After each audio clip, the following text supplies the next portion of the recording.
Hey everyone, in case you didn't notice, I'm a bit of a football fan. And no, this isn't a joke. I was raised a Giants fan and genuinely enjoy watching their games every Sunday. So, as a big football fan and a bit of an epic gamer, it stands to reason that I've had a lot of experience with Madden. And God, I wish I hadn't.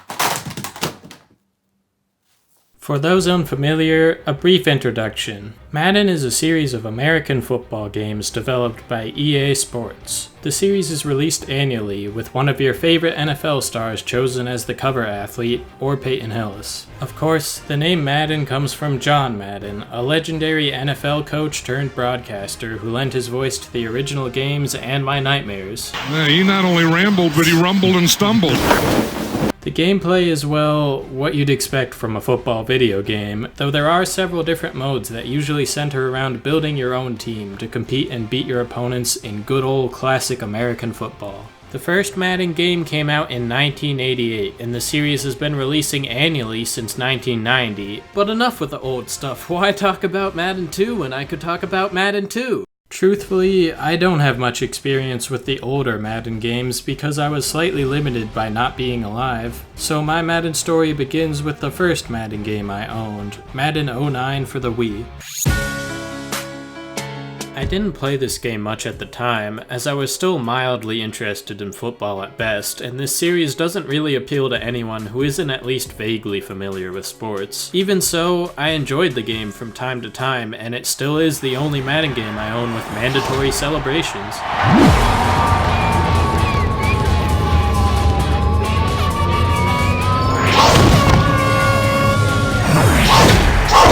Despite not playing it all too much, I would say this game was an important introduction to a series I played a lot over the years, and may have even helped ignite my interest in football in general. That being said, I skipped out on Madden 10, and it wasn't until I played Madden 11 at a relative's house that I was truly thrust into the world of mediocre sports video games.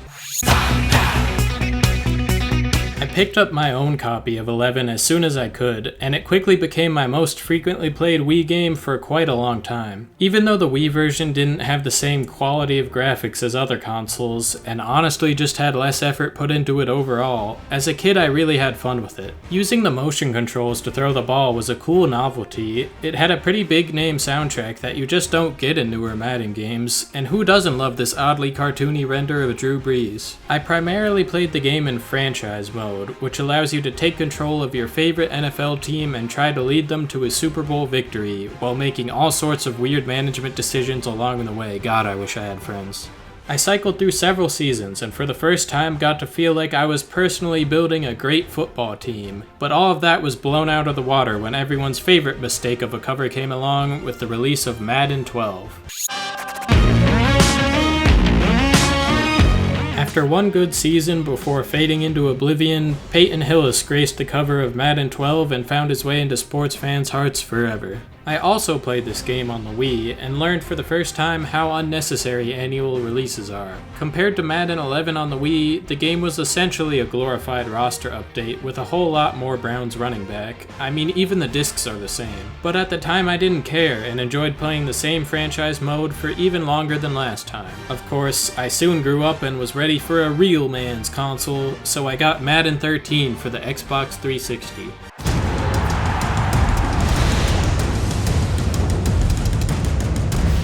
Now this was my jam. After playing the lower effort Wii titles for years, I got the full Madden experience for the first time, and I could not stop playing. I missed the motion controls I had gotten used to with the Wii games, but with the improved graphics and playbook, my 13-year-old mind was blown. Funny thing with this game is that everyone complained that they removed franchise mode, but playing Connected Careers and Coaches mode was exactly the same thing, and I would know since that's the only thing I played. Looking back, this is still one of my most played games ever, and yes, I am very ashamed.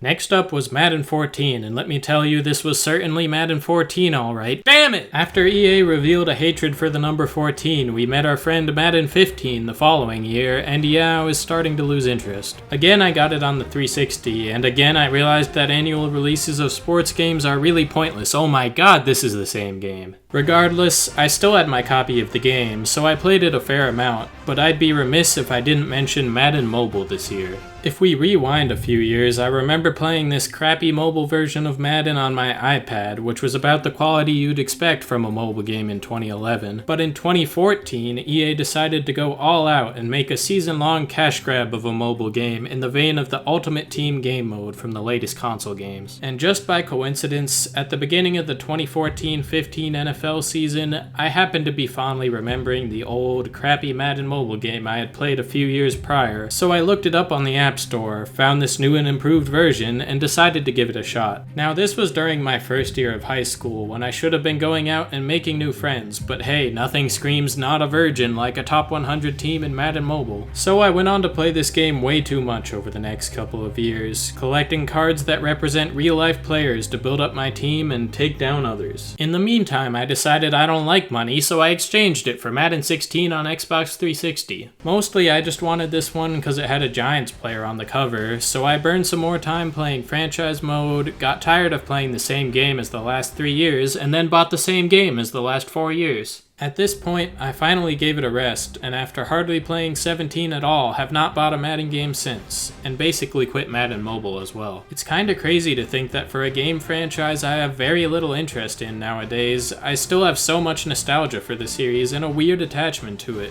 despite really not liking what EA has done with it. As a kid, I was absolutely amazed to feel like I was personally in charge of my favorite NFL team and could play with all my favorite players and guide them to victory. I almost feel guilty for spending so much time on these games when I'm now able to recognize, like everyone else, that EA's kind of a shit company, and as long as they hold the exclusive NFL video game rights, the series will continue to be a bunch of blatant cash grabs. That being said, I can't help but look back on these games fondly and appreciate how incredible they can be to young football fans. I still vividly remember grinding out wins in franchise mode as I tried to improve with each passing season. I would excitedly scout the fictional players coming out for the draft each year, and found myself eagerly awaiting new Eli Manning cards in Madden Mobile, even if they never came. So to EA, don't stop making Madden, and if you insist on unnecessarily releasing new games each year, then fine. Just maybe try to, actually make them better this time. So those are all the reasons I both love and hate the Madden series. If you like this video, you can purchase the updated Madden Problem 2 next year for $60. Let me just check who won the cover vote. God damn it, Peyton Hillis.